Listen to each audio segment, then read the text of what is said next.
Vous voyez ce paysage, il est plutôt agréable. Mais quand on voit ces déchets, ça casse l'ambiance. Et pourtant, la lagune est le poumon économique. C'est aussi un poumon social, c'est même un poumon écologique. Et puis c'est le berceau de la biodiversité. Et pourtant, la lagune est totalement asphyxiée. Johanna, dont l'établissement est au bord de l'eau, a lancé l'opération Stop Plastique. Depuis octobre, on a une terrasse qu'on a ouverte sur l'eau. Le nombre de déchets qu'on voyait sur les berges et qui flottaient sur l'eau nous a interpellés. Ça a été le premier samedi où tout le monde s'est équipé de gants, bottes, râteaux et poubelles. On ramasse tout et on fera le tri là-bas.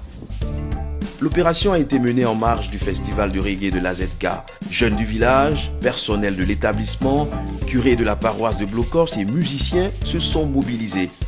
Il faut savoir que 288 tonnes par mois de déchets plastiques sont jetés dans la nature à Abidjan, mais seulement moins de 10 à 20% partent au recyclage. En fait, le problème, c'est la question du tri. Et oui, au cours de cette journée, le tri, on en a parlé. Tout ce qui est papier, on le met ici. Tout ce qui est plastique, on le met ici.